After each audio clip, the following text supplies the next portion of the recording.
From Toronto to Tokyo, and from Thonia to Syrinx, this is The Basement, your companion to the Ready Player One novel.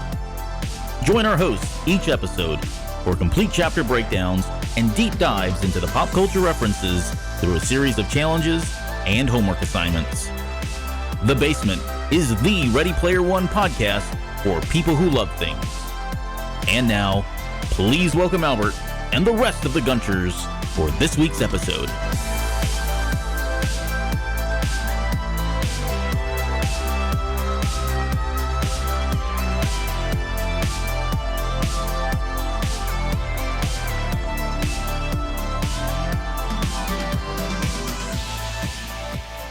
Hello, Gunchers, and welcome to The Basement.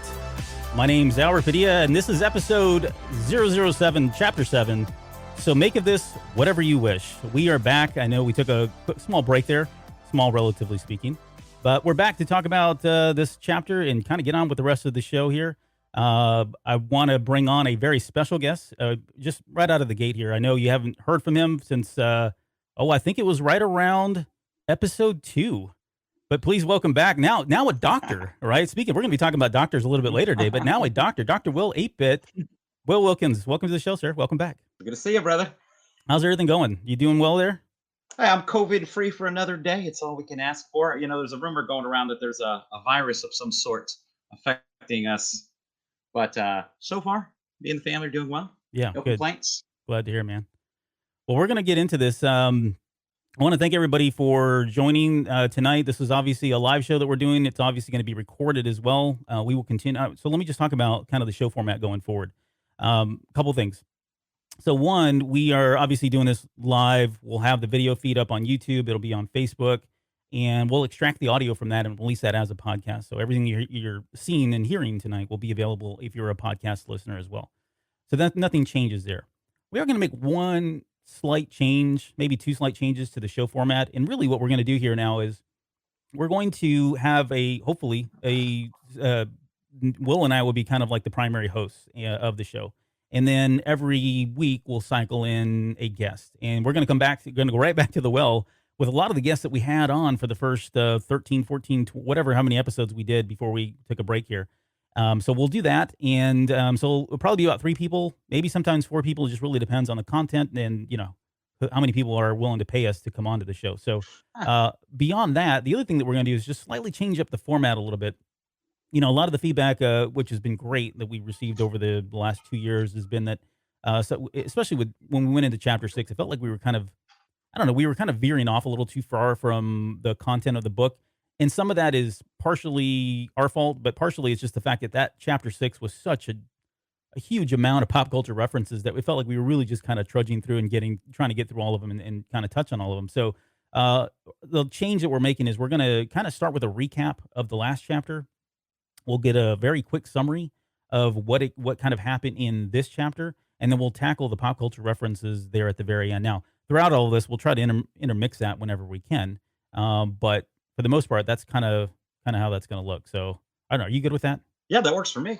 I've got no problems. Sir. You're the captain of the ship, sir. I'm just along for the ride. Yeah. Let's go. Get your life vest on and just strap in, buddy, because here we go. I'm ready to go. Are we going to talk about Nintendo? I'm ready to go. I know. I can see that there. You've got Nintendo. I've got D&D. That about says it all right there. So it's like I was asking you, is chapter 7 of choreography. Oh. That's what we're covering today? Yeah, as a matter of fact, we're going to...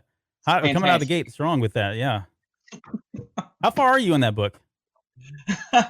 I think I'm all the way to the slip cover, like this portion here. I have looked at the photograph on the back of the text. Have you gotten to Michael Jackson yet? I have not. I have not gotten that's that's what I'd be looking for. All right, enough of that. Let's get on. I said we were going to talk about the book. Let's talk about the book. All right, so let's do. I'm going to do a quick chapter 6 recap. And then we will kind of talk about chapter 7. So in chapter 6, it opened up with Wade kind of sitting in Latin class. He was bored, drifting away, as many of us do whenever we were in high school. And he's kind of thinking of the almanac. And he mentions that there's an exploit that he found in the school's library. I think he found it in his junior year in high school that allows him to kind of listen in and hear and partake in the almanac and all of its offerings anytime he wanted, even when he was in class.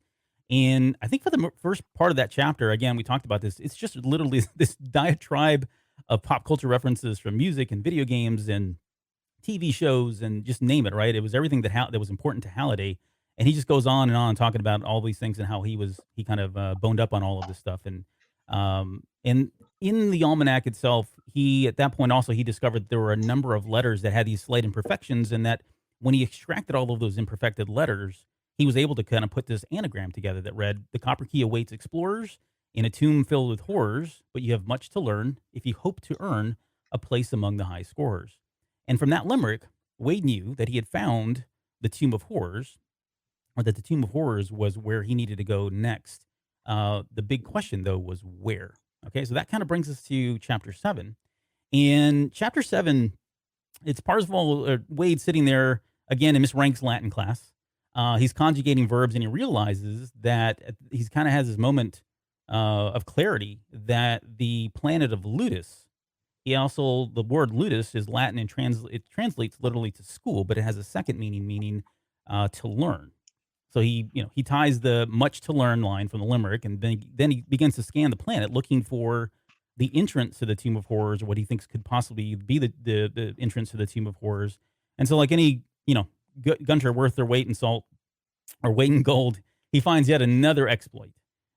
His high school is now playing a rival high school and a football team game that night, and as a way to kind of get there and travel, he goes out and gets this free ticket that teleports him to that rival school, which is not very far away from where he discovers where the Tomb of Horrors possibly could be.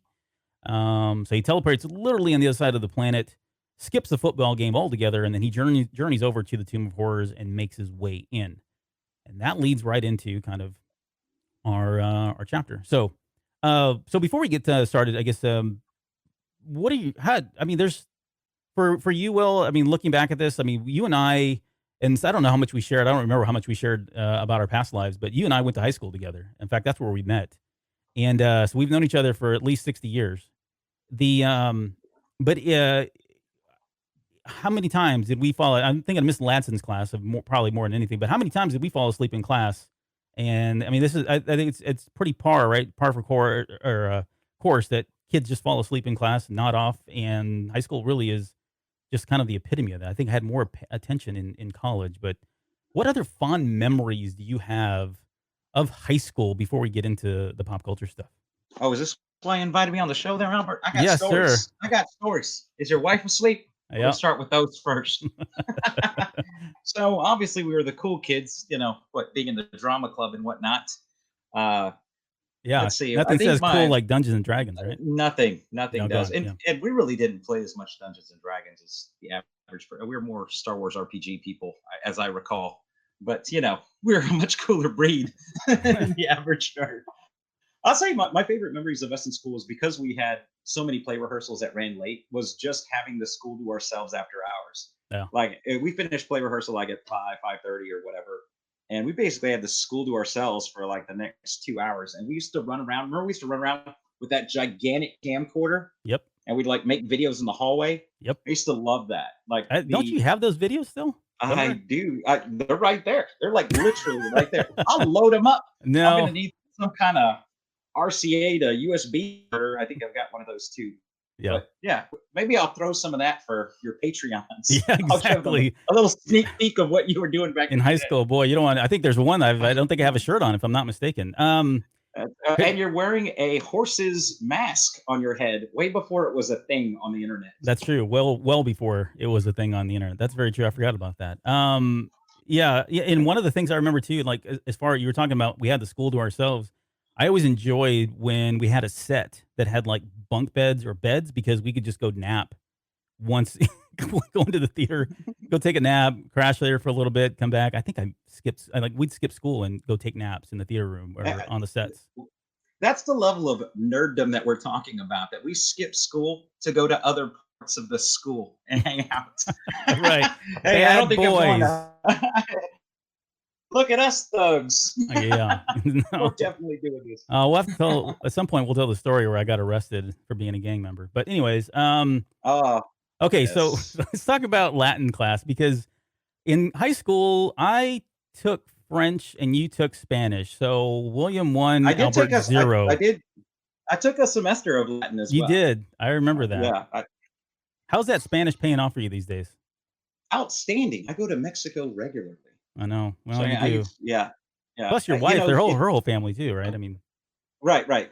My wife is, native, so I think they are ESL for the most part. But when I look back, the Spanish I learned in high school has served me so well working in Mexico. I mean, I don't know how many times I've had to say "La vaca hace moo" in a meeting.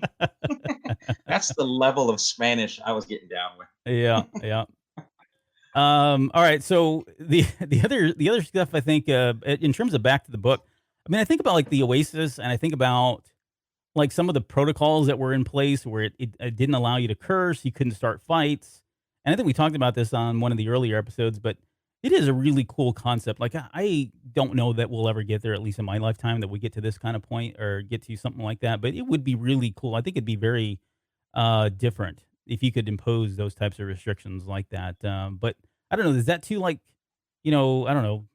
I don't want to say 1984, but having locking down somebody like that. I mean, I guess if it's only in school, I mean, you're already kind of locked down as it is. You don't really have a lot of rights, anyways. But did you see anything wrong with that? Do you feel like that, like the Oasis and the way it was designed, kind of impeded on your ability to kind of be who you are? Because I guess I get the feeling from Wade too that was part of it. I mean, there was things that were obviously like no nos, right? No fighting, that kind of thing. But it did feel like that thing was really locked down, and I don't know. It just feels like it would get in the way of your own personality and growth as a kid. But maybe not. Maybe I'm overthinking it. What do you think?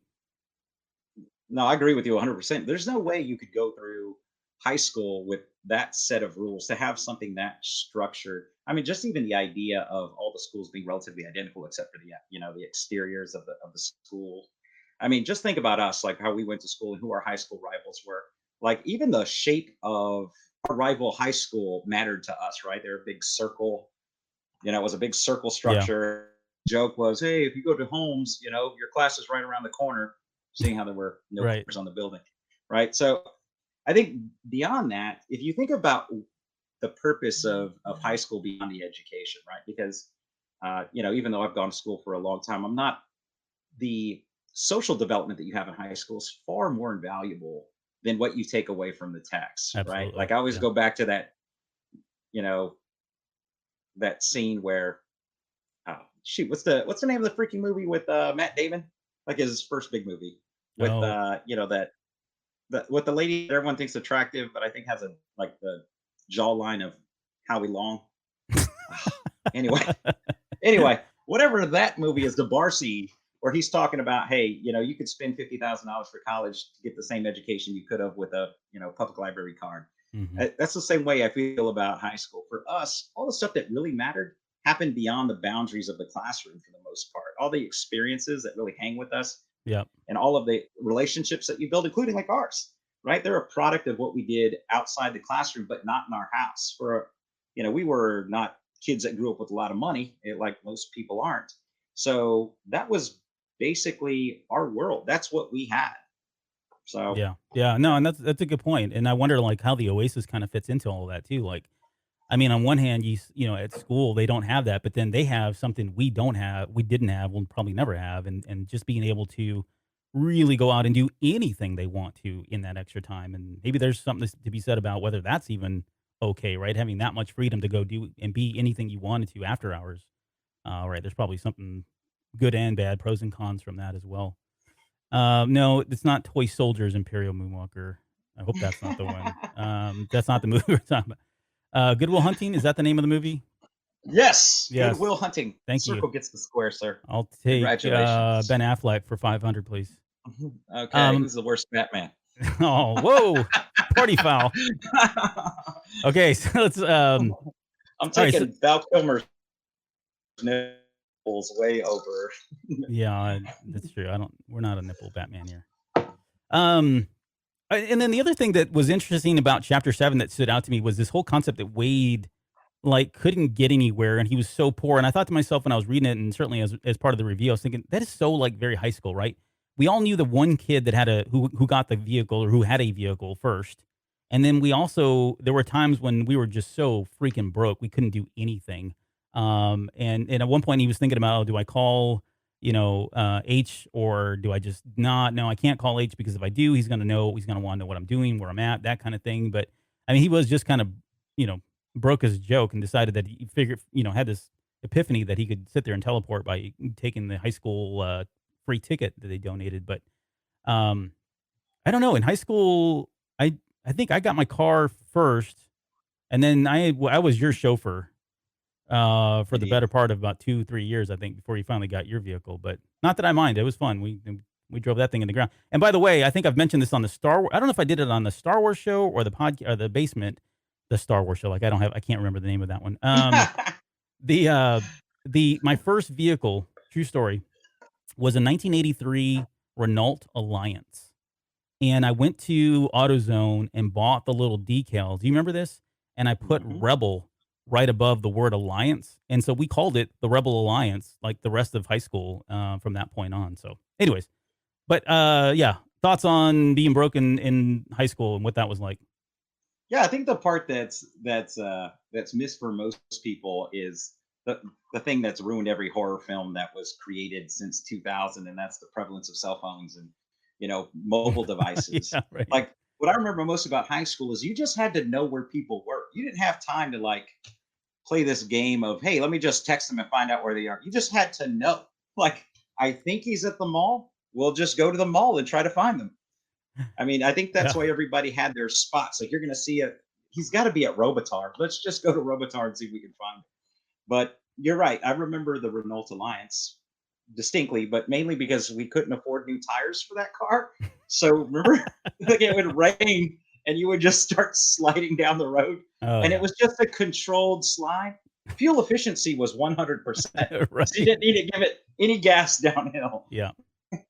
I could have taken that on like an Indy 500. The treading was perfect. It was like primed for IndyCar racing. So It's a fantastic vehicle. Hey, I'll give you $2 American if you can name four of the six CDs we bought originally for that vehicle. four of the original six. CDs that were purchased the Oh, day that we got the Sony Discman. I'm not yeah. sure we can. We're getting far right. We're getting far right of the book. As No, far we're as you know. fine. This This is train all. is so far off the It's tracks. already gone. It does every show. Okay, so it was Garth Brooks, No Fences, Oh yeah. Boys to Men, Cooley High Harmony, Van Hmm. Halen for Unlawful Carnal Knowledge, Amy Yes, Grant, Heart and Motion. that is correct. Um, is that four? That's four. Yeah, you've done outstanding. REM, Out of Time. Yes, yeah, that was it. Crap, there was one more, wasn't there? Hmm. Crap. I don't know. I've drawn a blank on the last one now. Huh. Do you know? Well, of course not. I was just asking the question. I couldn't name two of them. I knew for unlawful cardinal knowledge and Amy Grant Heart and Motion. That was it. Why? I don't know what Amy Grant was doing in that mix, but yeah, we'll roll with it. Yeah, here you go. I You mean, like what you like. yeah, I've liked worse on this. I've mentioned Uh, this already, but yeah, I anyways, think Mike remembers that. yeah, Mike does remember that. The Oingo Boingo references.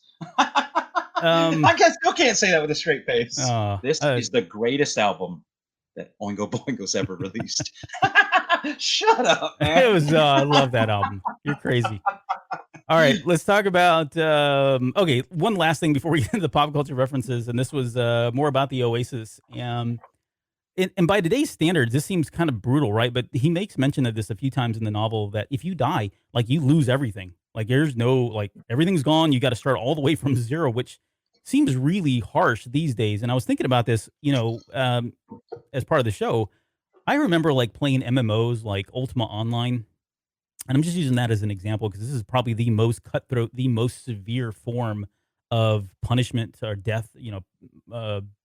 Yeah, the punishment from death, right? In Ultima Online, you died. You lost all your crap just fell to the ground. Not only that, but people could come and just start pulling it off your body. And then once they were done and they whittled you down to a pair of underwear and you had nothing left, you were sitting there looking at your dead corpse. They could then go chop your arms off and chop your legs off. And I mean, it was just like, peeing on the court. I mean, it was really horrible stuff. And we've come a long way now because if you think about like World of Warcraft or any more modern MMO, now there's things like bind on account, bind on equip, right? So that if you die, in the event that you die, because you will die at some point, even in PvP, that stuff stays with you because they've realized, well, holy crap, we're charging people money here. And if we make everybody mad that they've worked so many, they put all these hours into things and they've gotten all this great loot, and we kill them and they lose it all, there's a good chance they may not come back, right? They're going to walk with their feet or walk with their wallet. They won't be back, and we can't do that. So we've come a long way from the days of when MMOs started. And maybe this is kind of, again, sign of the times. I mean, the Ready Player One came out well after some of those games were out. But I think it does speak to the fact that we've come a long way, and now we're not as so I don't know, militant. I don't even know what the word is. Maybe we're just uh, mean about people dying and what happens when you die. But then I think about, like, for the Oasis, given the stakes and giving what was at stake, right? Billions of dollars.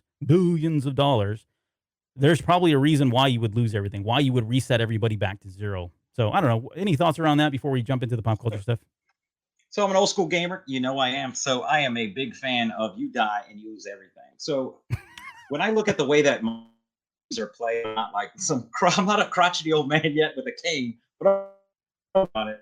Right? Get off my lawn. Yeah, you're getting there I though. think my yeah, position on games is you have to be able to risk something. If you're looking at it like philosophically, my position is if you're the value that one places on life is only measured by what value one places on death. So without death, life has no value, and without life, death has no value. So they have to be balanced in some way, because if they're not, what ends up happening is, well, not to get too deep, we'll go back to the video games. When we look at the video game side of things, think about how it's changed the way that tactics are employed when you play video games versus the way that those same tactics are realized when you go to a real world situation, right? So Yeah, yeah, I've served in the military and I've played all the Call of Duties, right? And there are plenty of speed running players that run around with a knife and just stab you as soon as you spawn and just keep on trucking, right? That's yep, not a very effective tactic ever doing it in real life. But the reason it works there is because you have absolutely nothing to risk. If you take all of the risk of death out of playing a video game, then there is no value in the reward of completing it. I'm going to be able to respawn, or even if I'm playing through the story mode of a game, and I recently played through The Last of Us 2, and I'm only going back like 30 seconds and I'm not losing any of my inventory. So I can just play as reckless as I want. If I want to see the way that somebody just jump off a building, or I just stand there and let a clicker kill me, because it's not really going to affect me in the long run. I'm not going to lose anything, yeah. right? So it's, for me, I guess I'm a bit of a purist, and I'm still that guy who wants to play with one quarter and see how far we could go, because ultimately, to me, that is the game of the test that we're trying to get past, right? I mean, you remember that when we played in arcades back in the day, it was whoever the rock star was. It didn't even matter what game it was. It could be just the worst. For me, I think it's probably, I don't know what I would. Tempest is probably my least favorite arcade game. But if somebody was a rock star on it, I'd watch them play because it was fascinating, right? I'm not watching anybody stream any video game that they're playing for the most part, because at the end of the day, you're not risking anything. Yeah. Eh. Well, no, and I think Imperial Moonwalker says it best. Yes, that was spoken like a true Mega Man fan. You got one life. You don't make it, you're out. You don't get another shot. So, Out. Oh my God, Dr. Wiley. Let's not get uh, my favorite game. we know. All right. Thank you for that. All right, let's get into the pop culture references, and we're going to start with the first one here comes is the reference, anyways. So this is Wade early on, and obviously in the novel. He says, whenever we're doing tedious verb conjugations, I always got the lyrics to an old Schoolhouse Rock song stuck in my head: to run, to go, to get, to give. Verb, you're what's happening. And I've this is the no Schoolhouse Rock. We've talked about this before. Um, we had, in fact, I think it comes up a few more times as well. So we're not going to really get into Schoolhouse Rock itself, but I really did not remember this one as I was reading through the novel until I got to the video feed, the footage of it, and I got to this image. Like, it What was in the world? immediate. Immediately, What I is happening? remember Well, this is the superhero. So the Schoolhouse Rock video for this one, it's obviously about a verb and how do you conjugate verbs and that sort of thing. But the story is, it's got a little memento story in there.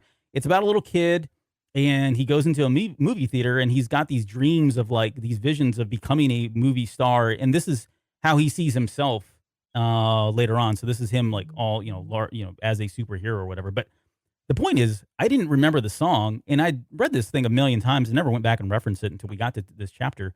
But it wasn't until and even as I'm watching it, I'm going, yeah, okay, this site looks vaguely familiar. I mean, this is 1974, so I was all about 1 year old. I didn't see these until like probably 78, 79. But I did not really remember this again until I got to this picture, and I think it's the chest hair. I think the chest hair is what really like hit it home. Like I remember this going, that's kind of gross. This guy's got chest hair. And this is me as a 5-year-old. But okay, whoa, keep your shirt on there, buddy. We're not. This isn't play along. I got no chest hair. I can do nothing for you. Well, I got none either. I can't do anything about it either. So, but did you remember this? Do you remember this one? Or I don't know if we talked about Schoolhouse Rock when you were on the show now. I forget. But was this ever something that you were a big fan of? So I do remember this, from Schoolhouse Rock, and I remember most of the Schoolhouse Rocks. I'm Just a Bill is my favorite Schoolhouse Rock for sure. But only because, as you know, there's a very small group of people that call me Bill. My mom, my aunts, and then a couple of very close relatives call me Bill. So I didn't know what a bill was and a bill becoming a law because I was all of like you, 3 years old. So I thought the song was about me. And I was like, yeah, I'm kind of depressed. I'm just a Bill. I'm just a Bill. You got the same haircut. Sitting in my room grounded. One day I'm going to become a law. But no, I did not. I did so I watched this as part of the preparation for the show, and I watched the entire thing, and it was what you would expect from Schoolhouse Rock. Little trivia I found out was that the background vocals for this Schoolhouse Rock were provided by the Pointer Sisters. Really? Like anytime they say Verb in the background. Yeah. And then they went to what? Jump and a couple other big time show. They kind of took off in their early 80s. But yeah, I knew they did stuff before. I couldn't honestly tell you what they had done before. Now I guess I do. They did Verb. So all right. Well, this was a very quick reference. We're not gonna belabor this one by any means. Let's go to the next one here. So let's talk Harry Potter. All right. So first off, guys, listen. We're not going to talk about Harry Potter all in because this is really what I know. I lied to you. That's what I'm here for, sir. I lied to him and told him the whole show is going to be about Harry Potter. Let's go. So Harry Potter, 1997 to 2007.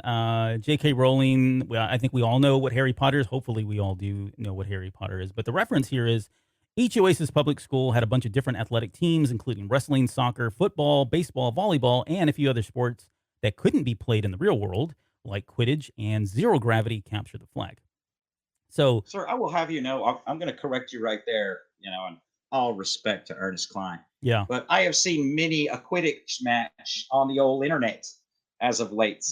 There are plenty of grown men running around with brooms between their legs playing a form of Quidditch. I've seen it. I was going to ask you about that because I have seen it as well. I've seen that people. I know that I'm aware that people do it, but I've never actually watched live, real person, in person type Quidditch games, and I've got a lot of questions about it and how that works. But anyway, so we're going to talk about Quidditch in just 1 second. I guess just quickly on Harry Potter. I mean, we all know the story. There's 7 books in total. This thing has sold over 500 million copies. I think only in the U.S. alone, if I'm not mistaken. Maybe that's worldwide. I don't know. It's a lot. But 8 movies, over $8 billion in those movies. Countless video games and toys and merchandise, flamethrowers, whatever they've done so far with the Harry Potter name on it. And then in 2010, we got the first of 4 Harry Potter theme parks, and there's a 5th one that's coming, I think, next year or something in Beijing. I think they're doing another one. So they've got 5 of them here. So it's huge, right? I mean, it's a massive. I mean, we could do a whole podcast alone just on Harry Potter, which there are plenty of. So we're not going to get into all of that, but I think just quickly, if for whatever reason, if you don't know what Harry Potter is, I'm going to give you my summary, and then I'll let Will kind of fill in the blanks. But essentially, it's about a bunch of kids. They want to be wizards. They go to a school. They get caught up in some serious black magic stuff. I think there's a chosen one. One's like a badass at spell casting. There's a ginger, a dude without a nose. I think that's about it. How am I doing? What else? What did I miss? Is that That that was about pretty? that was fantastic. That was a perfect retelling. It was the bard has spoken. You're You welcome. You should don't even read you don't even need to like read out novels now. Just there you go. You're welcome. so. My question is, who are you talking to? Like, who is on the internet that is just sitting there going, "What's a Harry Potter?" Yeah, I know, right? Like, who is it? Like, I don't know who you're talking to. I got a question for you, since Mm. you are far more Ready Player One versed than I am. Is this the latest pop culture reference that appears in the text? Because you say 97, but 97 was the original publication Yeah, of uh, Philosopher's Stone on the UK side. And right. so it was about a 2 year flow before it became a cultural phenom, right? So I'm going to give them 99. Is 99 the latest pop culture reference that appears in the text? It may be, and I know I should know this, but I'm really trying to think hard about. I mean, there's some songs in there, some references to like musicians and stuff like that. Obviously, directors that have done works past all of this. But in terms of just references, I would have to go do some research again and look that up. But I want to say it is one of the later ones. And I have some thoughts around this because if you put yourself like think about the time period that this was all kind of happening. Rolling success came at a time when kids weren't reading, right? They were not reading, period. This was all video games coming up. Everybody was, that was TV, I would say Netflix, but you know what I mean? Reading was just not something that was happening. And the one thing that she got a lot of criticism for and people were really pushing back on her was like, or I don't know, I wouldn't say criticism, but they were mind blown by the fact that she had written these novels that were huge. I mean, we were like pandering to kids and giving them these little skinny things with large text and pictures. And here she drops these tomes of books on these kids, and they were picking up and reading. Right, she was breaking all the rules here, and the phenomenon that came with Harry Potter, I think, and this is pure speculation on my part, and I'm trying to rationalize this, trying to justify it, but my thinking here is that Ernie Klein at the time, he's writing this, and he's thinking, man, I'm a starving artist. I'm trying to write a book here. I hope that one day that, my book can really break out like this. And it was just so in that moment or in that time period that when he was writing this, this was a phenomenon that was happening that no one had ever heard of, no one had ever seen before, and probably will never see again. And I think he just wanted to capture it. I think he wanted to capture that moment somehow in his book. And so he throws this really loose reference in there because if you really think about it, there are a lot of things that if the Oasis really did exist and we're, 20, 35, 60 years later down the road here, there would be a lot more, I would think, in the Oasis, right? They would probably be leveraging a lot more than just this one small reference to a game at that, right? Of Harry Potter. But that's my 2 cents on why that was there. I'll buy that for $1. RoboCop, good reference. So let's talk about Quidditch though, because I don't know. I mean, I've never played any of the video games, and I don't even know how many there are. Like I was working at a video game store, and it seemed like they were always releasing these things, and there was a number of them that are out there. Did they ever release just a Quidditch game? I think they did. Yeah, there is an actual Quidditch game out there, right? But Did those ever do well though? I mean, did they really capture like uh, I no. remember in '99, in 2000, I had a board game for Quidditch, and you had to set it up. It had like little pieces that stood up, and you had to move things around. It was really awkward. It was terrible, but it was again everybody was really hyped up about Harry Potter at the time. But has it ever been successfully translated over into a video game?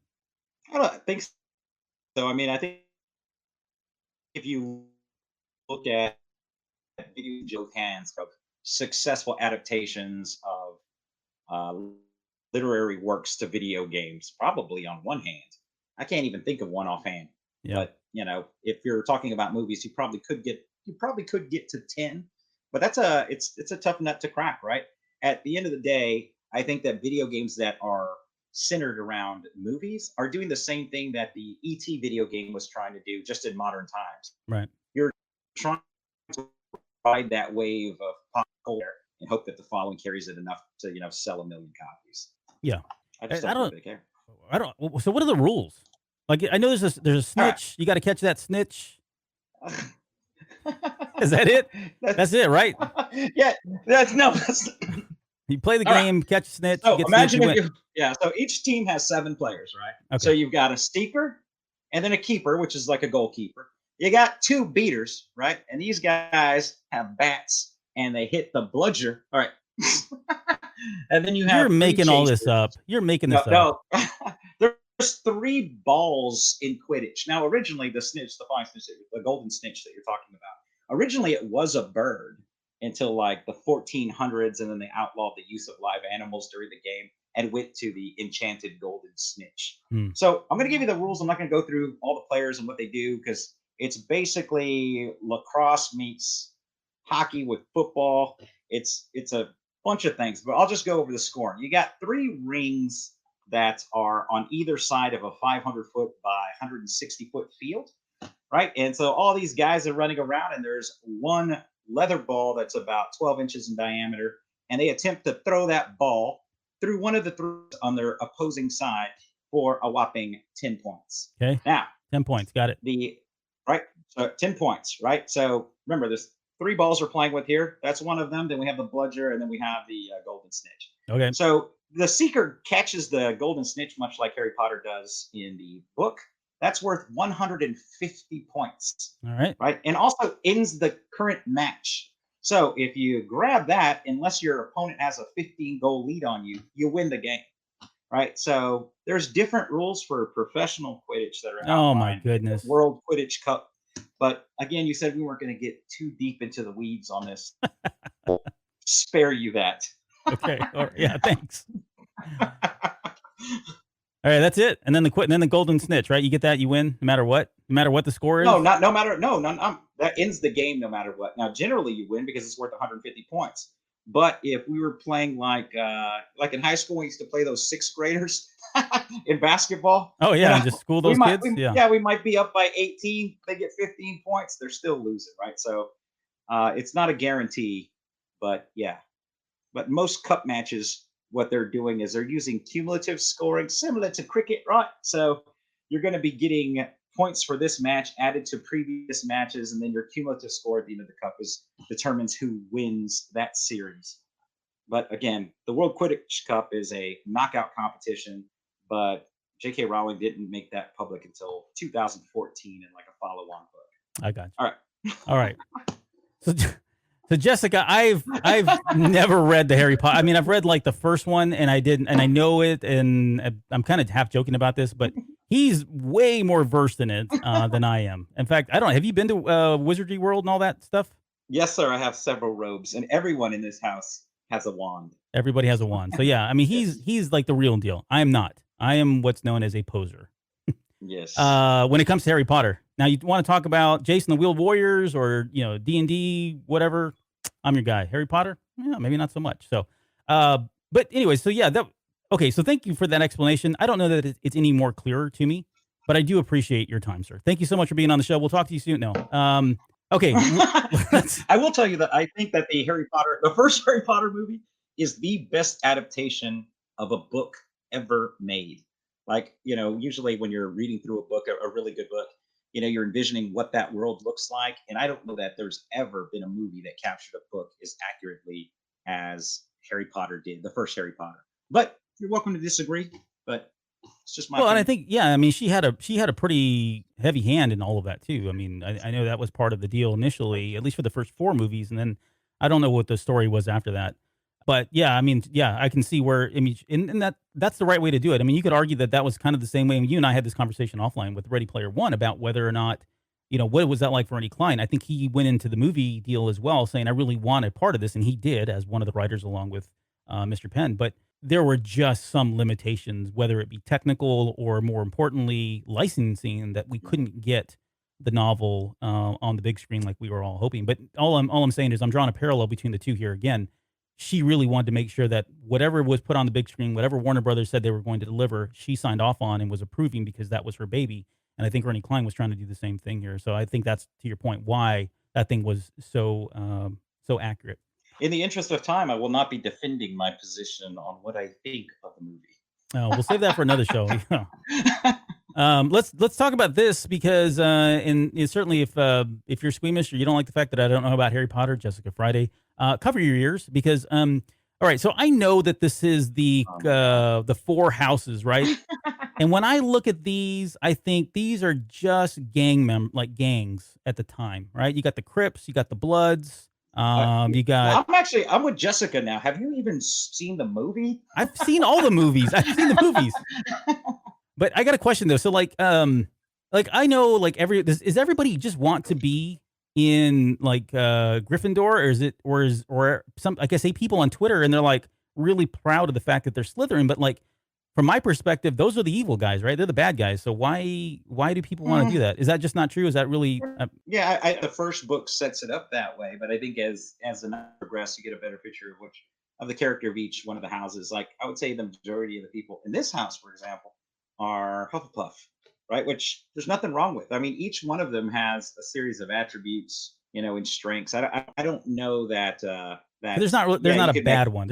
Like not everybody in Slytherin is evil, because that's how.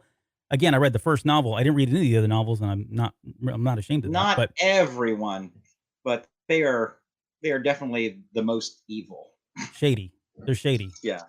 They're like the chaotic neutral or true neutral class of Dungeons and Dragons. Yeah. Indeed. All right. Well, we're not going to talk about this anymore. I will. I'll tell you what. I am going to do the what house thing. What is that? That link. I hear I sound like an old curmudgeon again. But I'm gonna do that internet thing. Get on my phone. Get on my phone and type in the inner Googles and find out something about this Harry Miss Potter. What are you doing? I promise I will do the Harry Potter test and see what house I belong in. With my luck, it'll be Slytherin. Watch, I don't even know what the other one is. The Wolves. What are they called? Wolfpack? Werewolves of London. Now the Wolves are lycanthropes. Those are the bad guys in The Last of Us. Okay. We're way off topic here. Different reference. So for a reference that is that small, boy, we really did spend a lot of time on Harry Potter, didn't we? Okay, let's move on. And I want to talk about this. And no, it's not Mario Brothers, although that is Super Mario Brothers. But we're going to talk about Capture the Flag. You see what I did there? I do want you to know this player is terrible. Look at that. 1,000 I know he's not going to make it. He's not going to make it. That's garbage. It's garbage right there. Even as a speedrunner, his trajectory is not where it needs to be either. No, his timing is not going to get the right amount of stars. Sorry, bro. Get your game straight. Let's go. All right, we're going to talk about Capture the Flag, and here's the reference. Each Oasis public school had a bunch of different athletic teams, including wrestling, soccer. Oh, yeah. Okay, it's the same one that we just read before. Hey, look at that. Do it again. Do it again. Zero gravity, Capture the Flag, and scene. Okay. Do you know what a deja vu is? I do. It's a glitch in the Matrix. Okay, so for Capture the Flag, it's a pretty basic, and there's a lot of variations of what Capture the Flag is, right? But essentially, you've got two teams. They both have a flag on each side of their base, and the idea is that you go to the other base, you try to pick up one of the flags and take that flag back to your base where your flag is at, and if you do, you get points. Along the way, and again, this was originally designed to be played outside. If you play it outside, there's all kinds, again, variations of it, but if you capture the flag, you pick it up, and someone touches you or sometimes you play with flags on your belt, like flag football kind of thing, you have to drop the flag, and then someone you can either pick it up. If your team picks up your flag, then you get to take it back. If the other team picks it up, they can go and run with it and go back to their base to get points. If you are running with the flag and you get tagged, you can get sent to a jail sometimes. If you're running around on the other once you cross the line to the opponent's base area and you're tagged, you can get sent to a jail or a timeout period or timeout spot for a period of time, that kind of thing. But again, the objective here is to capture each other's flag and bring it to your bases. And what I really wanted to kind of focus on. So what you're trying to tell us is the point of Capture the Flag. Yes. Is to capture the flag. That is right. I see. Yeah. Proceed, sir. I'm glad I got that out. Let's talk about this. So, well, not that. We're not talking about that. Whoa. Spoiler alert. Banner catch. Who's in charge of this? Who's in charge of this? That would be me. So Banner catch is the original. So the very first version, I guess, that was ever done was in 1984. It was produced by a company called Tom Snyder Productions, and they would. It says you and your partner compete on a 64-sector playing field against a character named Max. The objective of the game is to capture Max's flag. There it is again. See, I told you, I'm not making this up. with your robots and carry it back to your part of the playing field. Your side has 4 joystick-controlled humanoid robots. Max also has 4 robots. Now, this was released, again, 1984, was released for the Commodore 64, the Atari 400, 800, the IBM PC, IBM PC Junior, and the Apple II. The cool thing that I found, okay, now this is great, right? This is awesome. This is the very first version of Capture the Flag, and there's obviously a lot of other versions that we're going to very briefly touch on here in just one second. But the cool thing that I found out was this company, Tom Snyder Productions. This guy, Tom Snyder, actually went on to create a show in Comedy Central called Dr. Katz. Now, I've never seen this show, but I just thought this was interesting that he would have done that. He went on to do that. He did other things too. I mean, his software company went on to create other games and that kind of thing. But his big claim to fame was, I guess, the fact that he created his Dr. Katz professional therapy. I remember seeing this in the 90s, but I'd already tuned out of television for the most part. I think I was primarily plugged in on gaming and online gaming and doing that sort of thing. So I really wasn't watching as much. But did you ever catch the show in the premise of it and whether it was good, not bad, or the indifferent?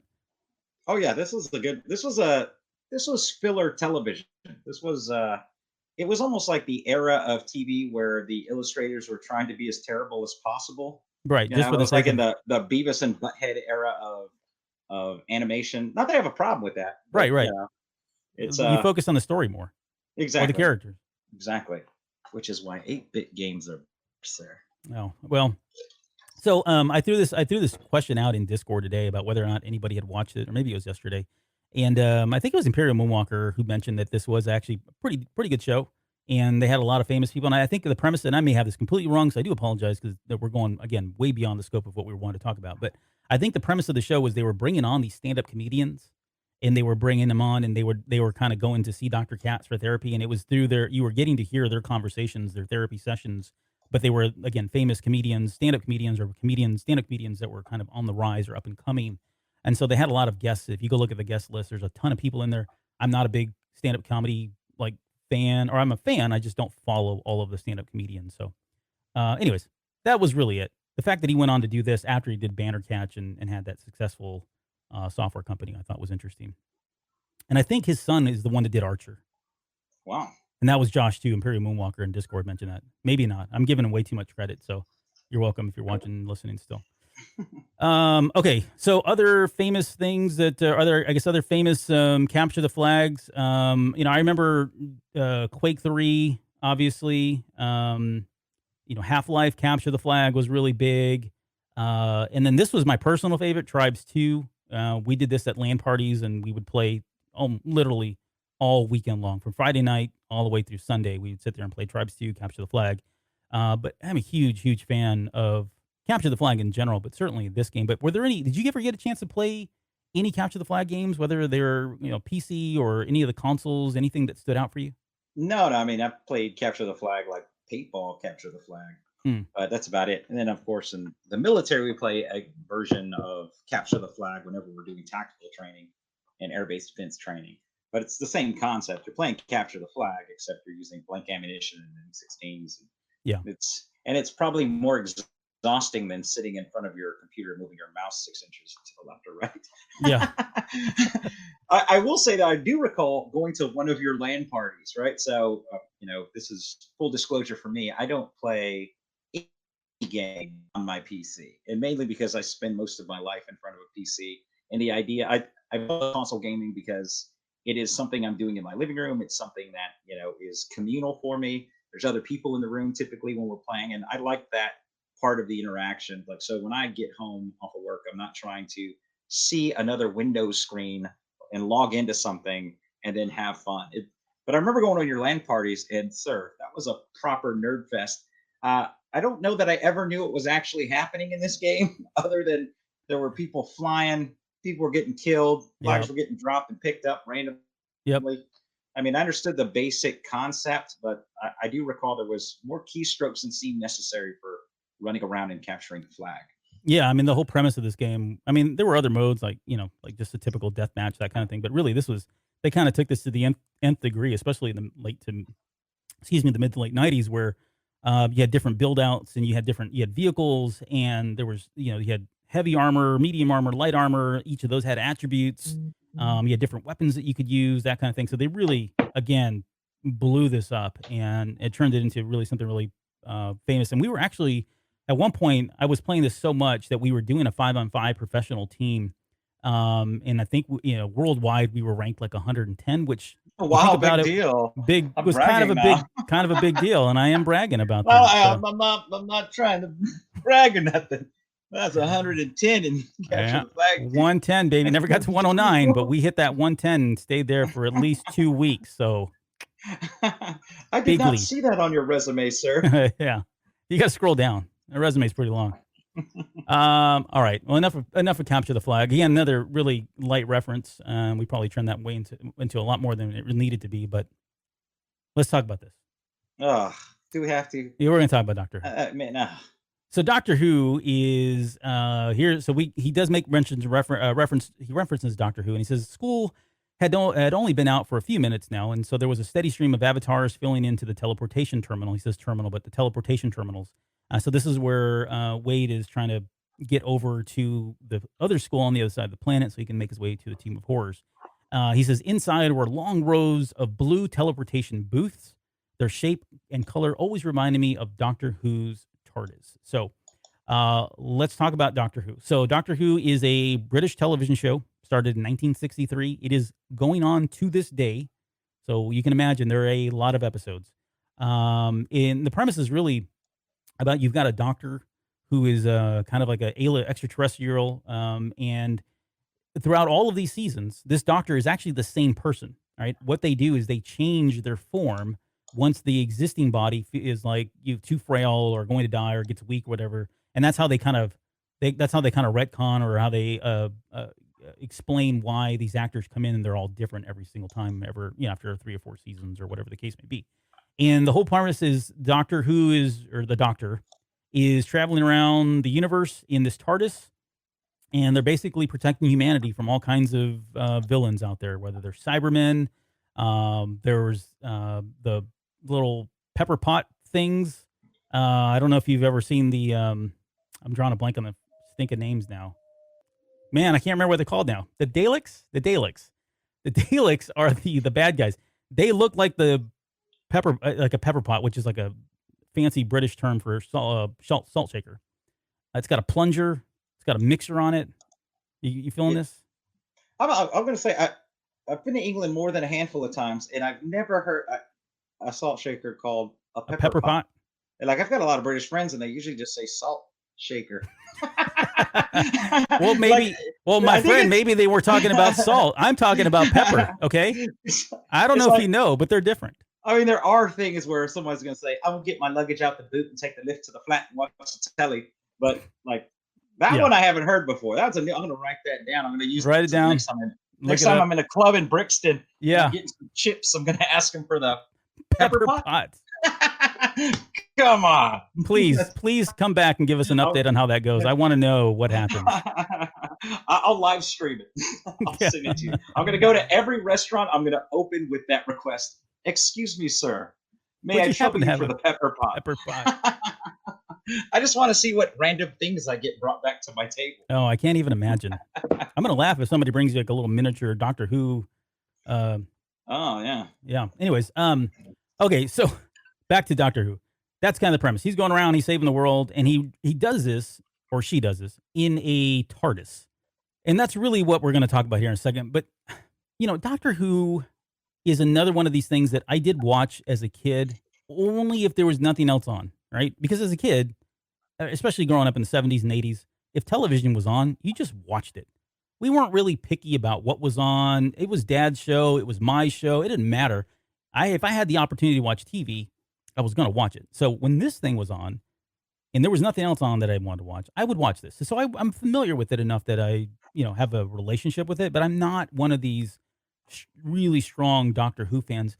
And I don't know what the real big disconnect for me is. I think more than anything, and I don't mean this by any means, it is not a slight, but this show is so very British.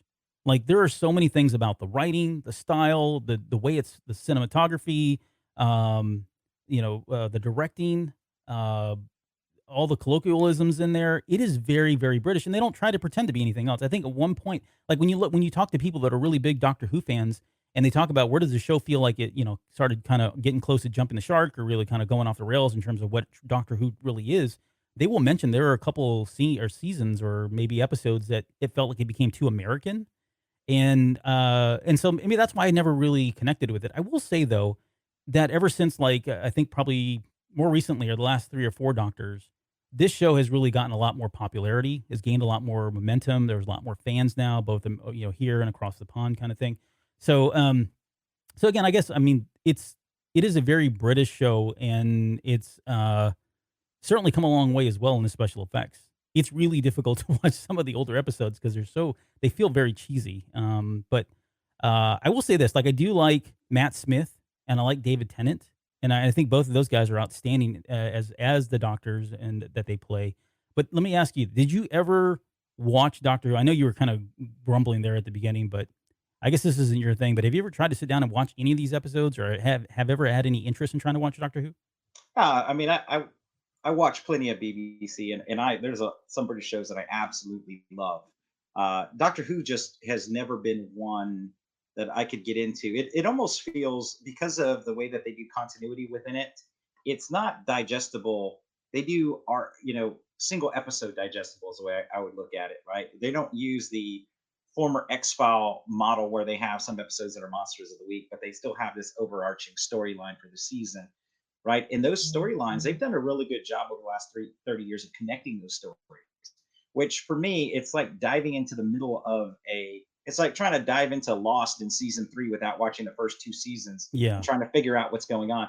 And so it can be I think overwhelming. Yeah, I think no, my OCD doesn't allow me to get into a show in the middle of the show, right. right? Like if I'm at a hotel and I turn on TV and it's a show that I haven't seen and it's something that piques my interest, at the point that it does, I turn the TV off, right? And then I immediately go try to find all of the shows so I can watch it sequentially. It's just I think I have like this innate need to start putting things in order and watching things in order. Yep. So for me, Doctor Who, it's almost chaotic to think about trying to put it. But I will say that my favorite thing about Doctor Who is that the TARDIS inspired the phone booth from Bill and Ted's Excellent Adventure, which is an excellent film. Excellent film. Yeah, I get what you mean, and I agree 100%. Like, even though I've seen I've seen more than a couple of episodes of Doctor Who. Again, mostly Matt Smith and David Tennant episodes, because I like them as actors. But it is overwhelming. Like my OCD is just on like you in fuego because there's so much there, and it's so overwhelming in terms. I mean, there's like 800. How many episodes are this thing? 861 episodes, right? I mean, that's a lot. Mhm. And I'm one of these completionists. Like, I feel like I got to go in, I've got to watch all these, and there's realistically no way. And so I just go, you know what? That's not me. I'm not going to, I don't have the time to invest in it. I'm probably never going to get into it. And even though it may be very well, it is. There's a lot to get from it, I'm sure. So I, Um, I look at it almost like the equivalent of the British version of Star Trek, right? So yeah, yeah, Star Trek, for example, is so ingrained in the pop culture of Americana, you never actually have to have seen like one of the Star Trek movies to get references related to it, which makes it digestible for the average American consumer. You could put in an episode of The Next Generation, and most people are going to know, whether it's through memes or something, who the characters are, or at least generally what's happening. And I think that the average person in the UK could probably do the same with Doctor Who, because you're going to see those references and those celebrities beyond the confines of the show. So it right. just becomes it's part of their cultural identity. We don't really have that same feel with Doctor Who here in the US unless we're actively out seeking it out. Right. Yeah, and So there are a lot of people. I mean, the popularity of like BBC America has gone is and that started like around 2000 and just gone completely nuts, right? So and with the advent of the internet and media being available to us literally on demand, that certainly has helped. I think Doctor Who gain the popularity here in the U.S. That it certainly has today. And I think one of the other things too, just two quick things before we talk about the TARDIS. Two other things that I've always really liked and respected about Doctor Who. I've always loved the doctors themselves, and there's some bad apples in there, and that's not why we're not going to debate this about which is best and what's not. I think in total there's 14. I've got you can see all of them there. It doesn't include Peter Cushing, who I know was in one of the movies, and I think I've I've heard this is well, he's not really canon. It's funny that they use that word. Um, but anyways, so one of the things I always loved was all of these doctors, and they've all got their flaws, and they're all very quirky at times, and some of them, I think the quirkier ones are the ones that have always resonated the most with me, and so that's why I kind of like those guys there. Um, I mean, look at David Tennant there; he looks hilarious. But so that's one, and then the other thing too that, and love it or hate it, maybe this is one of the things that can trim people off, and this is one of the things that I think it gets me that becomes overwhelming to me too is this show is so ever evolving. Like they never really paint themselves in a corner because if they do, they just explain it a different way. They just kind of roll with it and say, "Oh yeah, well that's this now and that's that now." And so for me, there's like it could be anything. And the fact that this TARDIS and this kind of segues into the TARDIS itself, right? You've got basically a way to travel not only through space, but this thing travels through time. It can travel through dimensions into like parallel universes. It's grown from seeds, right? It's not like something that somebody built. It's got a living consciousness that manifested at one point during one of the seasons, if not a couple of seasons, I think, where it actually manifested into this like human being type character, and she was going back and forth with the Doctor, and there was kind of almost like I don't know if it was a relationship that really manifested, but that was kind of it. They were kind of having this Hey, relationship. Albert, to Yeah, know that for someone that doesn't watch Doctor Who, this picture you have up right now, yeah. it looks like an expanded universe cast of characters for the board game Clue. That's what it looks like to me. I'm gonna say the guy in the first row in the middle with the No, noose in the study. What is yeah. happening here? I didn't see that. Yeah, I can see that. That's all that's happening here. Yeah, yeah. It's You probably got Will Ferrell up there. I don't know who these people are. You got one of the Three yeah. Stooges. You got Mo right there. He's the second guy. I'm probably offending half a country right Yeah, you now. probably are. But so this idea, so the TARDIS, back to the TARDIS, a living consciousness. The way the TARDIS is set up is like it looks like a police box from like 1963, but they explain this as though as it looks like something from the time. So if it was to go land somewhere else, it would look like something similar to that in that time frame. But because it landed in 1963 originally, it looks like a TARDIS. And then the question comes up, well, how come But it's it never looks like changed? Why has it never changed since 1963? And again, this is where I'm talking about where they go, oh, well, we'll just explain it this way. Well, it's got a bad chip, right? It's got a chip that's malfunctioning and it can't change. And then later on, the doctor's like, well, I don't want to change it anyways. I kind of like it. I'm fond of it. And so it's just that in itself, the way they're built, their ability to kind of just keep going and continuing with the story and rolling with it, I think is something. There's something there to be said about it as kind of a positive trait as well. But anyways, the TARDIS is what was mentioned. We've got a couple of different ones. I mean, for the most part, you can see right here, it hasn't really changed, right? Everything from 1963 to 2010, it looks like a little bit stockier, a little bit taller. Wish it was a baller. But for the most part, I mean, it's the same thing, and it's iconic. I mean, there's dresses and I mean, you name it. They put this TARDIS just on everything at this point. So, all right. Any other final thoughts before we move on from Doctor Who? when you say they, what they are you talking about? They being the I'm just writers. kidding. Oh, okay. I just noticed. Did you see this? We've got hold yours up there. We've got Yes, sir. this was not Matching planned. mugs. This was It not was planned. not. We both have classic Game Fest mugs because we purchased them together when we went to Classic Game Fest last two times. Although it got canceled this year, so well, it technically is still on, but It's my guess is technically going to be canceled at some it's point going to here. be canceled. Hey, I'll tell you what your viewers can guess is what we have in our cups because it's far different. Yep, and I'll just drop the hint that mine's coffee. So there you go. Oh You can wait, figure what? out. Mine Yep, is not coffee. mine's coffee and it's decaf. So how about that? No, no. All right, let's talk about our next reference, and we're coming up here at the very end. We don't have very many left here. Um, let's see the reference of the wave. So there is a reference here. It says, "And any empty seats in the stand." So this is when Wade is kind of talking about these virtual or Oasis type matches, whether it's Quidditch, soccer, football, that kind of thing. And he says, and empty seats in the stands would be filled with randomly generated NPC fans and would wolf down virtual sodas and hot dogs while cheering wildly. Occasionally, they would even do the wave. And so, as I was looking at this, I thought, you know what? I wonder what. just out of curiosity, what is the longest wave that's ever been recorded? And we won't get into the history of it because, other than it originated, I think, at a game that Mexico soccer team was playing. But the record was recently broken on June 23rd, 2019. So just last year. And this was at the Rocket League Championship Series, Season 7 Finals at the Prudential Center in Newark, New Jersey. The audience there set the longest continuous wave at 28 minutes and 38 seconds. And this is it here. I mean, you can kind of see these guys. They're doing the wave, and what they're doing is they're counting down the record. And then, boom. Okay, so there's the world record. They've met it. And they went on to continue to do this. So 17 minutes, 20 seconds, that was, or whatever, 17 minutes, 14 seconds, that was a 4-standing record.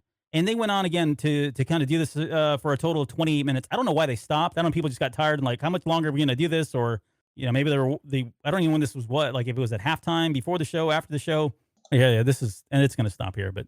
Yeah, so I got a question for you. Why are they is that really called the Mexican wave? I've never heard that. Maybe they don't call it that around Mexicans.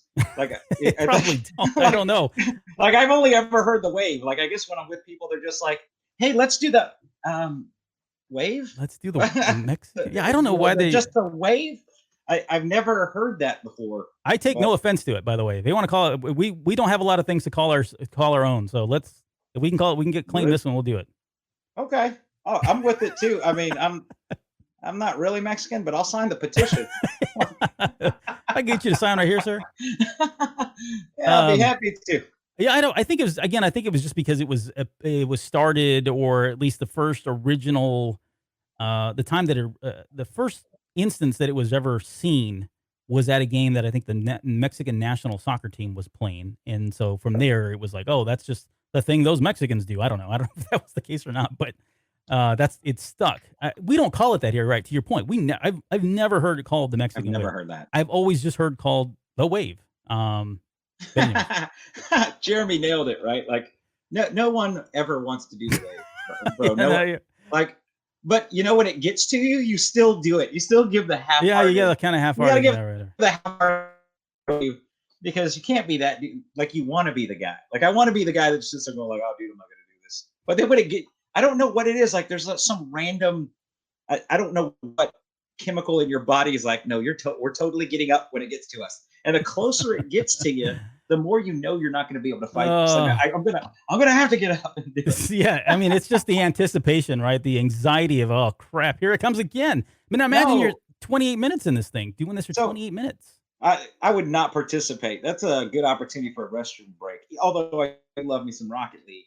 There's no reason for it. And besides, they always start the wave whenever I've got like popcorn and a hot dog and I've got a drink. Yeah. There's no, dude, we're not doing this right now. Come on. Yeah, like, I just sat down with ridiculous. Food. Yeah. I just paid $30 for food that has a street value of $1.12. Ridiculous. What? So here's the other thing too, is like I didn't know what Rocket League was. I know you do. Yeah. But and then I saw that's just soccer, right? Soccer with vehicles. Is that fair? It's kind of fair. So, I'm going to have to recant my earlier statement, because something I will watch, and I'm not talking about individual streams, but I do watch Rocket League. It's fascinating. And I also like the one-off videos. Like my favorite Rocket League videos are whenever like a pro goes undercover and then like tracks down trolls that are playing in a game, and then, does 1v1s with them and just absolutely smokes them. Yeah. And then and then he grades them on how well they're talking smack during the game. It's fantastic. Those are my favorites. Yeah, and these guys are professional gamers. So I'm assuming they're making millions in sponsorships and all that, right? I don't know what they make, but I mean, so I would say I can name more than 3 Rocket League gamers by name. Right there, it's fun to watch, but it's basically soccer. The physics have gotten a lot better since when it was first released. But yeah, I do enjoy that. Cool. I'm glad somebody does. Okay, let's talk about all those cats do. All those Mexican waivers. All those Mexican waivers. Let's talk about our penultimate reference here. This is a Alice in Wonderland. So in here, yo Z, what are you up to? Jerking off the Lady Hawk? He flashed his Cheshire grin. Give me a shout. And so Cheshire grin was where I pulled this from. Now, I have a picture, obviously, of Alice in Wonderland, and this is the Alice in Wonderland that I grew up with because it's the Disney version. And I honestly didn't even know there was other versions out there growing up. Hmm. But I will say that in the process of doing research, it never dawned on me. I didn't realize this, but the Cheshire Cat was not something that originated with Alice in Wonderland. And there's a whole. Hmm. I mean, people have written papers on the origins of what a Cheshire Cat is and why it's called a Cheshire Cat and all of that. So I want to get to that in just one second. But so for everybody that doesn't know, Lewis Carroll, Is that the pronunciation, by the way? Is Cheshire it Cat. Cheshire? I mean, it's after the Say it again, city. It's a city in. because You tell like me, I've always Mister heard England. Cheshire. I don't know. I've just always heard Cheshire cat, right? Like it's a Cheshire cat. Like, but you're saying Cheshire cat? I say Like I Cheshire don't only know. because when I watch soccer and they're talking about the place, like when I'm watching the feeds from coming over from England, they say Cheshire. They don't say Right. Cheshire. But I don't Yeah. know. You tell me. Well, like if you go I've to been there once. Pembrokeshire, You're there like yeah, 8 times a yeah, year. yeah. It's they typically say Shire, right? But I don't know. Like I don't know that that's an actual Shire, Cheshire. I don't know. All I know about that cat is he's purple, and he says, "Have you ever seen a cat stand on its head?" That's like the best line in that entire movie. Well, we don't need to talk about this one anymore. Um, okay, so Alice in Wonderland, right? And then the original story is Alice's Adventures in Wonderland. Lewis Carroll, 1865.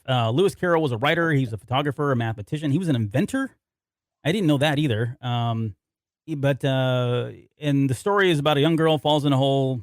She trips on some bad mushrooms. I don't know, something like that. Anyways, and then there's a sequel that came out called Through the Looking Glass that he wrote in 1871. So about 6 years later, he wrote the sequel to Alice in Wonderland. Which, by the way, Through the Looking Glass is one of my favorite episodes of Lost. So if you want to know that, that's a great episode. But he is credited for inventing Scrabble. Like Really? yeah. So like he had this game, and I don't know, it wasn't called Scrabble, I'm sure, but it was a game where you had letters and you could build on them and make words, and you were challenging the other person and getting points and all that. So the origins now, not necessarily Scrabble itself, but he invented a game that was similar, and he is credited as being the inventor of Scrabble or just a contributor to the invention of Scrabble or as it is today, right? So Hmm. interesting little tidbit there. But anyways, the Cheshire Grin. And this is the cat that we're talking about, right? So here, and that's Lewis Carroll there. I mean, he's kind of weird looking guy. He's a Um, handsome fella. he is a handsome guy. Before we do that, Alice in Wonderland, like this is one of my favorite references, and this is from The Matrix when they tell Neo's on the computer and says follow the White Rabbit, and then of course he follows the girl who has the tattoo on her arm, that sort of thing. But I I'm mean, going to tell you right now, Albert, that anyone that's 73 minutes deep into this podcast got that reference as soon as it popped up on the screen. that may be true. If you've stuck around this long, you know exactly what scene this is. And here's some other pictures again. This is the Alice in Wonderland stories that I remember. I mean, it's just super creepy too, like some of the imagery here. And here we go. You're finally with the cat. Yes. And that's yours, right? That's the one you're talking Yeah, I about. love it. I love that. It's fantastic. And then there's this nightmare. What in the world, bro? So this is like the more recent one that came out. That had like Johnny Depp in it, and Is this a Burton-esque yeah, thing? I think it was Burton that did this one. But that's Of course just it creepy. I was. mean, that's the stuff of nightmares right there. Yeah. Okay, but so interesting enough, again, there's a lot of different explanations as to where this term, the Cheshire Cat or Cheshire Grin, started from, and the Cheshire Cat. And my favorite, and I'm not going to get into all of them, but again, literary works that predate Alice in Wonderland as far back as 1855, 1853, 1788, and 1792 all made reference to a Cheshire Cat. Um, my favorite one was says a possible origin of the phrase is one favored by the people of Cheshire or Cheshire, I don't know, a country in England which boasts numerous dairy farms. Hence the cat's grin because of the abundance of milk and cream. Right, so these cats are literally lapping it up, living this lavish lifestyle of drinking milk and cream all day long, and so they've always got this grin on their face, and that's again the origin of it. At least that's one of them. There's I don't know 15 different way they try to explain why the Cheshire Grin or Cheshire Cat exists, but that was my favorite. But more interesting enough, or more importantly, I'll jump ahead here. Look at this. So there were actually 2 Dungeons and Dragons novel or modules that came out. So these were released in 1983. On the left-hand side there, we've got Dungeon Land. This was written by Gary Gygax. And then that same year, he released part 2, which is Land Beyond the Magic Mirror. Now, if you look at the names, they look probably very familiar. Dungeon Land, Alice in Wonderland. Through the Looking Glass, The Land Beyond the Magic Mirror. And what these were expansion modules. So let's say you had your own kind of campaign going. You're playing D&D, you've got a campaign, and you want to just give the adventurers a side quest. What you did is you bust out one of these, which are set in the Greyhawk campaign, but you could use them anywhere, right? And you could send your characters through the events of like Alice in Wonderland, which was kind of neat. And there was some small takes, like slight takes on these things, like instead of a mock turtle, like we know in Alice in Wonderland, there was the mock dragon turtle, which is a kind of a beast in Dungeons and Dragons. The rabbit was called the March hare, but it was a lycanthrope. So it would, at nighttime it would turn into a beast and vice versa and all that stuff. So it was basically a way for your adventure, your people to get your campaign characters to go through the land of Alice in Wonderland. I never played these, probably because they're level 9 through 12. And usually, if I was playing somebody's campaign, I was usually dead by level 5 because that DM is kind of a sick bastard, kind of thing. But Always yeah, that guy. yeah, you're It's always that guy that's just like, look, you're dead. yeah. And then you had the other DMs that were like totally cool with everything. They'd just be like, here's what I'm going to do. I'm going to jump over there. I'm going to cast a spell. I'm going to monkey flip onto this chest, and I'm going to kill these 3 guys. Give me a 6-sided dice, 1 to 3, and make it. Yeah. Give me these 47 tasks. Give me a die. All in 6 seconds. Yeah. Let's roll. Do it. So yeah, if you're a big Alice in Wonderland fan, I don't know if that probably is a thing, and you're in Dungeons and Dragons, playing Dungeons and Dragons, you can pick up these AD&D modules and know that that's what they are. Again, never played them. Probably never will. I have no interest in it. All right, let's get to our final topic of the night. And we're going to talk about liches. And liches, man. And we're going to talk about demi-liches as well, because this is so this is, I'm going to try to stay on course here, because I'll go down a rabbit hole. See what I did there? I may go down a rabbit hole here. But let's talk about a lich. So the reference here, at least in this chapter, and of course we're going to talk about, Acererak in much more detail here in the next chapter. But at least for the chapter 7, he says, in the far reaches of the world, under a lost and lonely hill, read the module's introduction, lies the sinister tomb of horrors. The labyrinth crypt is filled with terrible traps, strange and ferocious monsters, rich in magical treasures, and somewhere within the rest, the evil demi-lich. So I wanted to talk about the difference between a lich and a demi-lich, because this is one thing that as a D&D player, there was a lot of controversy around. And I know you're going to start laughing at this, but man, we had these debates all the time, because demi means half. And so the debate was always, well, if it's a demi-lich, then it's really not like the full version of lich. Like, it's half the lich version of it, right? And this became such a problem. It became something that was talked about by players of Dungeons and Dragons all throughout the first edition, that they went so far in second edition to kind of clarify that and really kind of stamp home that this is what the difference is, and why a demi-lich is more powerful, at least in Dungeons and Dragons, why a demi-lich is more powerful than a lich. So on the left-hand side over here, that is the entry for the first edition Dungeons and Dragons Monster Manual. And it says a lich exists because of its own desires and the use of powerful and arcane magic. And I'm not going to read this. I'll just tell you. Eventually, the lich is a former magic user, whether it's a cleric or a wizard, mage, and they become so powerful that they start thinking about, okay, how do I kind of transcend into the next level, right? And so they go through a whole set of trials and things that they need to do in order to become this undead creature. And eventually, once they've gotten to that phase, their next phase of evolution is to go into the demi-lich mode, which becomes, not necessarily like a god mode, but they're even more powerful at that point. And all this kind of really translates into, being immune to things and the amount of damage that they do. And that's kind of what you kind of see here explained. If you look at the picture from the first edition there, that looks like Acererak, right? And I mean, he's kind of pulling directly from that. The one in the second edition here is kind of like a little bit different, a little different take on it. But their faces are jeweled. So they replace their eyeball. They replace their eyeballs with like really big jewels. Sometimes they'll replace their teeth with jewels. They obviously wear crowns that have got jewels and gems on and that sort of thing. But this is like, and they're obviously very, very, very powerful magic users. I mean, to the tune of like, level 18, level 20 characters, they're going up against liches or demi-liches. They've got super intelligence. If you can see here, intelligence, super genius. Let's see, their hit class. All I'm getting nerdy here. Yeah, you are in the weeds. No, Yeah, dude, so I'm the way not. the way I always looked at like the lich demi lich, structure is don't think about it as a linear progression. Think about it like a circular progression. So, okay, I'm a wizard and I'm alive. Now I'm a wizard who's reanimated dead but powerful. And now when I'm a demi-lich, I'm somewhere between those two, progressing back toward living. That's how powerful I am. That I am not only reanimated dead, but I'm a demi-lich that has enough power to come back toward being alive and sitting between those two planes. Which I always thought that that's how they distinguished them to say, yeah, man, that's why they're more powerful. Yeah.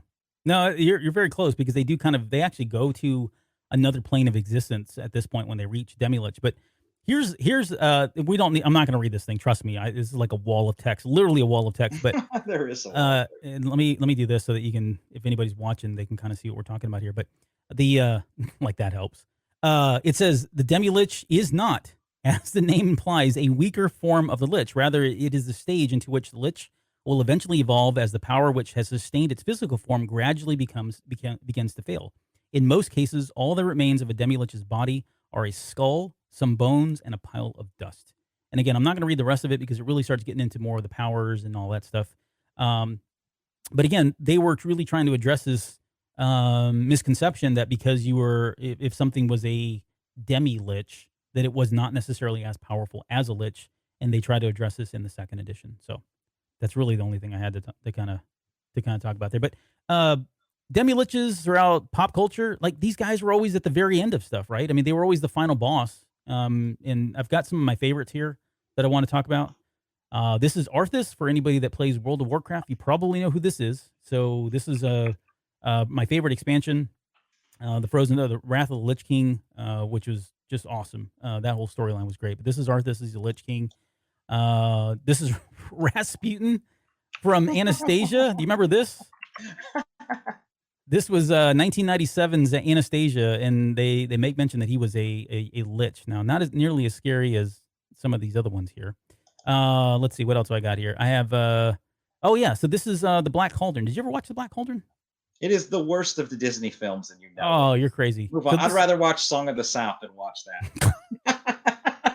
So this is the Horn King. You're crazy. This is the Horn King from the Black Cauldron.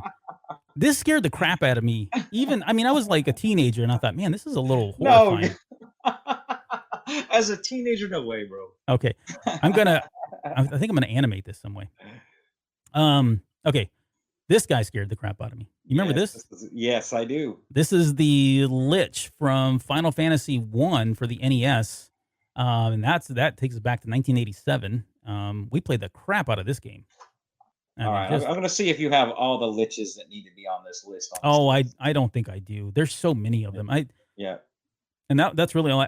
This is the Lich King. So this is Serac in on the cover of the original Tomb of Horrors module. So you can kind of see him there. He's got the eyes. I read some trivia that is not actually him. That really? This is a reanimated mummy that at some part in the module is a fake king. Right. Oh, it could be. It could be. Yeah. I know exactly what you're talking about too. I never really dug into that, to be honest. And you know what I think gives it away is that scepter. Yep. That he's got. But I do think that this reminds me of a lich that needs to be on the list, which is Mum from Thundercats. Why Mumra's not on here? Was he confirmed as a lich? I think he has been. I just saw him as a mummy. Mummy. Yeah, what only certain mummies get to be reanimated, right? Like, I don't know if you've seen that film with The Rock, that documentary. Oh, get out about it.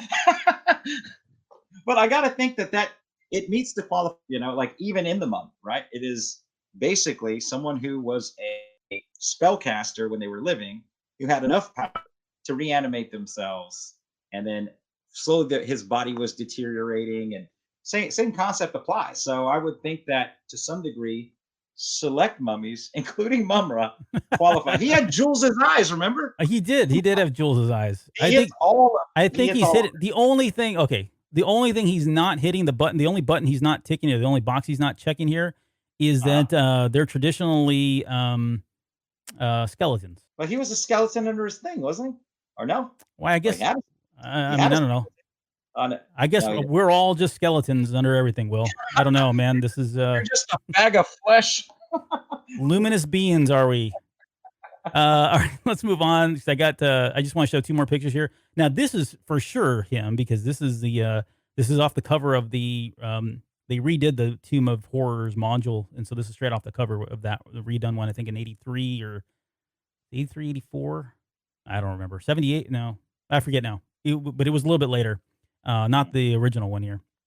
And that's Thor back there and Lando Calrissian, as you can tell. And then this is What's he doing? He's This is- polyamorous. That's what's happening. I don't know. This is a more recent version of him. So, in 5th edition, it may have been 4th, but I think in 5th edition, they released a new module. And we're going to talk more about this later, so I don't want to digress too much here on this one. But they did release something that was called like Return to the Tomb of Horrors, which is kind of the next version of it. And so this is some of the artwork from it. So this is a more recent version of Sararak and what he looks like. But yeah, I just thought it was cool. So, and I think that's all we had to kind of talk about. Before we go though, in honor of the 7th episode of this, I thought maybe I could do just very quickly. I have 7 Lich jokes that I want to share with you. All right, you ready for Okay. this? Okay, who is the most famous Lich detective? Mumra. Sherlock Bones. What do you Right. call a Lich who won't work? Lazy Bones. Lazy Bones. Ding, ding, ding. What song do Lich bikers ride to? Bone to be wild. There you go. What do Liches I say? am a dad. I've got What- crazy dad joke skills. I'm gonna take you got 2. $600. You're gonna run this. What do I'm running the category. what do Liches say as they head out to sea? Bon voyage. Bon voyage. I see you're catching on real quick here, my friend. How sir? how did Liches send mail back in the old days?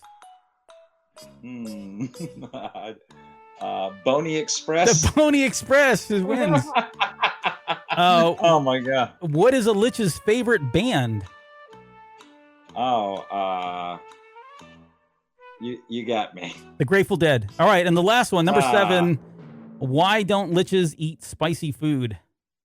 They don't have the stomach for it. Yeah, bingo. Good job. If I had applause queued up, I would do that. Unfortunately, I don't have that little track queued up, so I can't do it. So there you go. You're welcome. Those are some Lich jokes that you can share with your kids. They'll definitely groan if they hear that. Terrible. Yeah, those are pretty bad. All right, so what else we got? I guess any final thoughts, any final words from you on Chapter 7 before we get out of here? I've got a couple more things I want to do. I want to tie up here at the very end, but any final thoughts on this chapter? I gotta say, I'm impressed that we were able to get the show to 90 minutes on Chapter 7 because it is probably the shortest chapter in the book, or at least one of them, right? And it's not chock full of pop culture references like we saw in Chapter 6. So it's almost like you got to exhale a bit in this chapter before you get ready for Chapter 8 and everything that's coming up for the rest of the story. So that's pretty good. Now, the way I look at it is I probably could read Chapter 7 out loud in less than 12 minutes. Yeah. Yeah. So you could have read Chapter 12 and then just come to the show late. That's exactly. Yeah, absolutely. All right. So sorry, I didn't mean to throw that up there. Okay. Before we go, yeah, thanks for doing that. And yeah, again, I agree.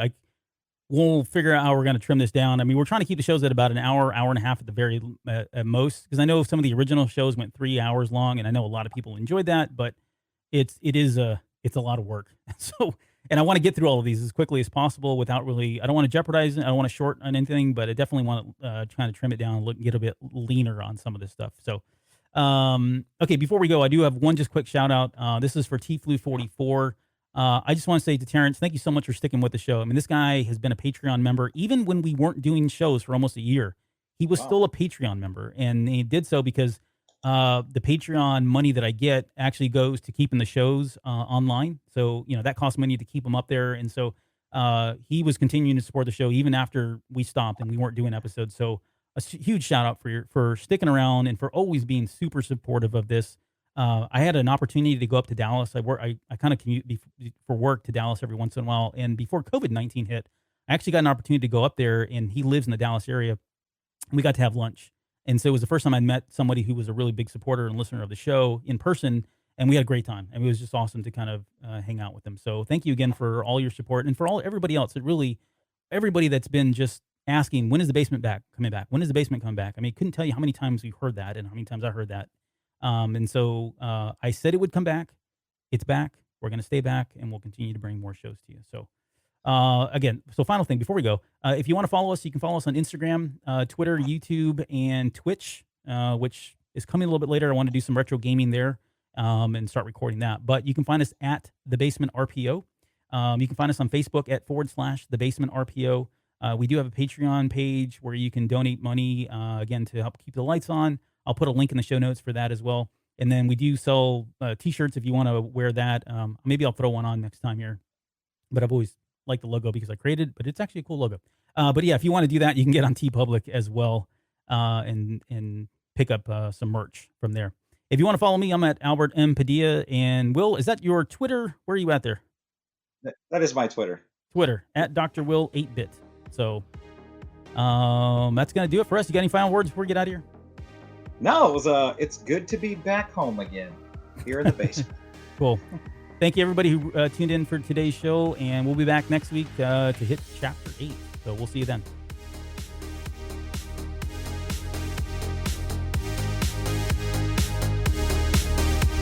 The views and opinions of the Basement hosts are of our own and are not in any way affiliated with Random House or Ernest Klein.